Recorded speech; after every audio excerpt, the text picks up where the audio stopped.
Sheila, de son vrai nom Annie Chancel, est née le 16 août 1945 à Créteil, dans le Val-de-Marne. Elle est l'une des plus grandes icônes musicales françaises, appréciée pour des chansons intemporelles comme L'école est finie, Bang Bang et Les Rois Mages.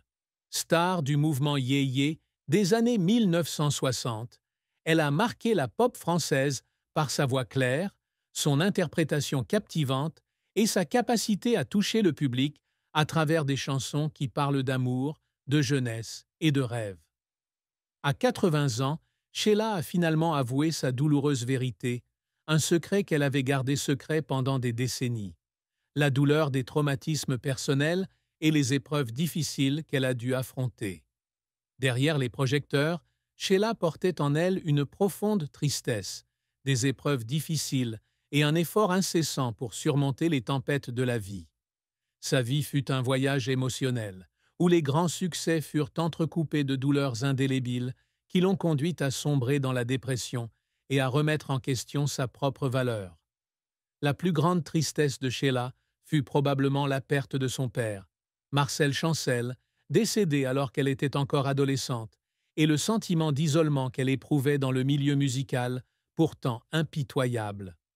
Marcel, confiseur aux puces de Créteil, fut son plus grand soutien au début de sa carrière.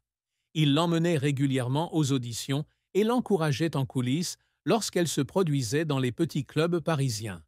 À sa mort, d'une crise cardiaque en 1968, quelques années seulement après sa consécration avec L'école est finie, Sheila sombra dans une dépression. Elle confia que cette perte lui avait arraché un morceau de son cœur, car son père avait été non seulement un soutien, mais aussi un ami proche, lui rappelant sans cesse de rester fidèle à elle-même dans un milieu où les tentations étaient nombreuses. Les soirs suivant les funérailles, Sheila restait assise seule dans son appartement parisien, écoutant ses premières chansons et pleurant son père, se demandant s'il serait fier d'elle. Cette tristesse était encore aggravée par l'isolement de Sheila dans l'industrie du spectacle. Star yéyé, elle devint rapidement le centre de l'attention, mais elle se sentit également sous la pression des producteurs et des médias qui voulaient la transformer en produit commercial plutôt qu'en véritable artiste. Elle a confié avoir parfois eu l'impression d'être une marionnette, contrôlée par des contrats d'enregistrement et un calendrier de concerts serré. Dans les années 1960, à l'apogée du mouvement yéyé, elle dut rivaliser avec de grands noms comme Françoise Hardy et Sylvie Vartan, et les critiques concernant son manque de profondeur artistique la firent se sentir sous-estimée. Un moment particulièrement déchirant fut lorsqu'un critique musical de renom la qualifia de « star d'un jour », la faisant fondre en larmes dans sa loge après un concert à l'Olympia de Paris. Cette tristesse ne reflétait pas seulement une perte personnelle, mais aussi un sentiment d'incompréhension, alors qu'elle luttait pour prouver qu'elle n'était pas seulement une chanteuse pop, mais aussi une artiste avec une âme. Un autre aspect de la plus grande tristesse de Sheila résidait dans les dommages causés à ses relations personnelles, notamment son mariage tumultueux avec Ringo, de son vrai nom Guy Bale, un chanteur français.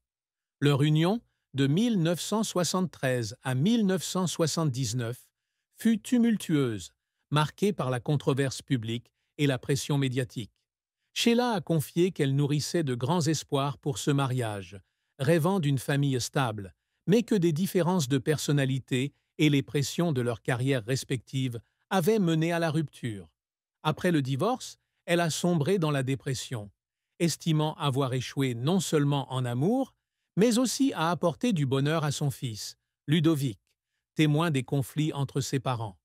Elle a gardé cette tristesse pour elle, mais elle l'a transposée dans ses chansons, comme Spasseur et Chantons sous la pluie, où elle exprimait un profond sentiment de perte et un profond désir d'amour.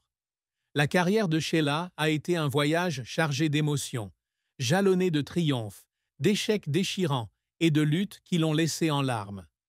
Sheila a débuté sa carrière à l'âge de 16 ans, découverte par le producteur Claude Carrère, qui a décelé son potentiel lors d'une représentation dans un club parisien.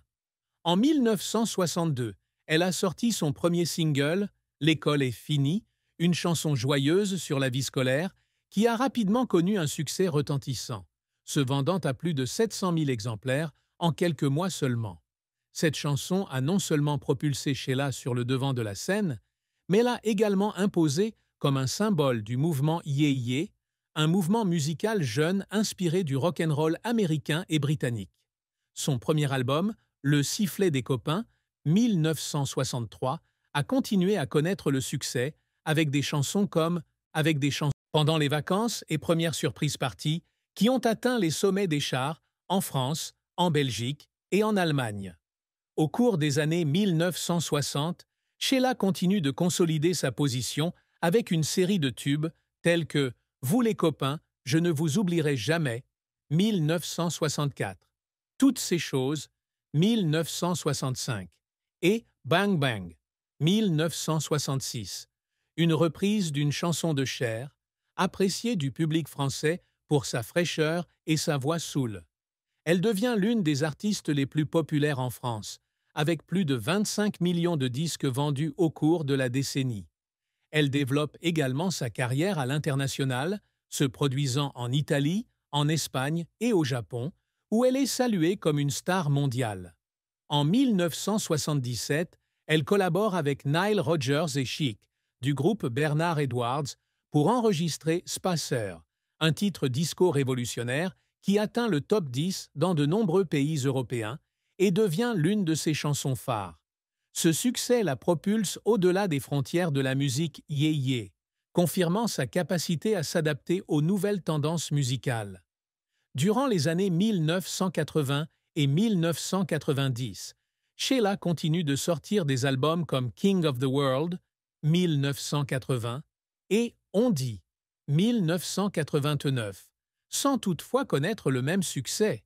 Elle s'essaie également au théâtre, jouant dans des comédies musicales comme Hair in Paris et animant des émissions de télévision comme Salut les Mickey sur TF1.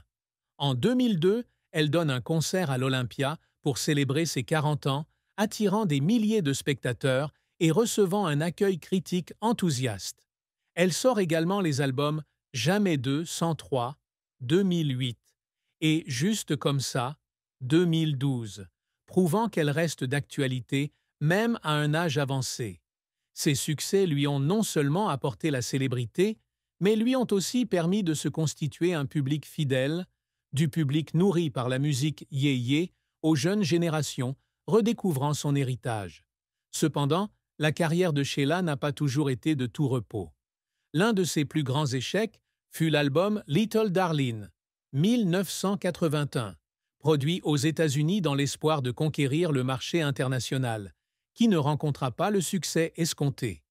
Malgré un budget conséquent et une collaboration avec des producteurs américains, l'album fut critiqué pour son manque d'identité française, et les faibles ventes la déçoivent profondément.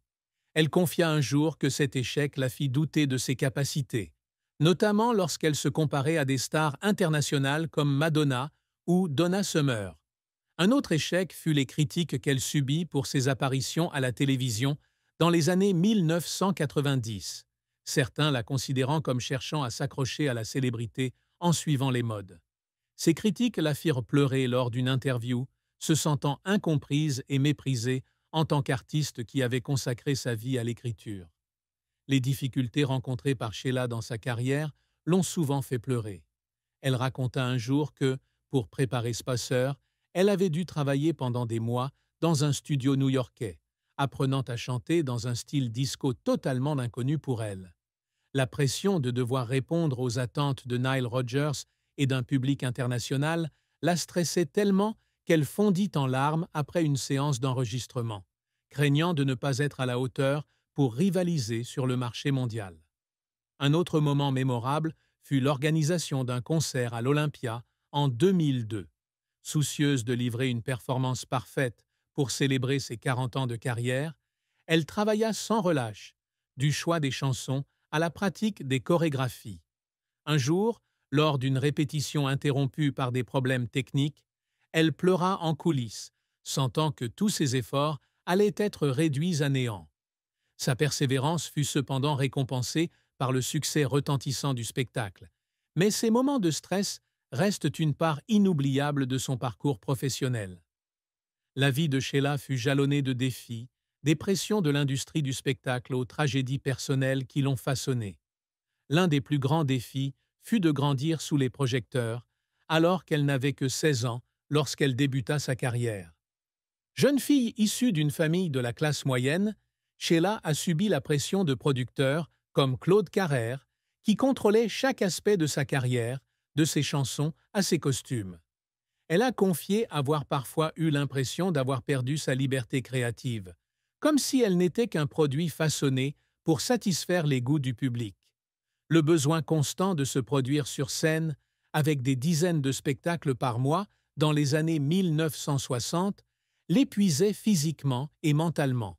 Elle a raconté qu'il lui arrivait de s'évanouir en coulisses à cause du surmenage, mais qu'elle devait néanmoins sourire devant le public pour maintenir une image impeccable. Un autre défi était la surveillance constante des médias et du public. Star yé yé, Sheila était constamment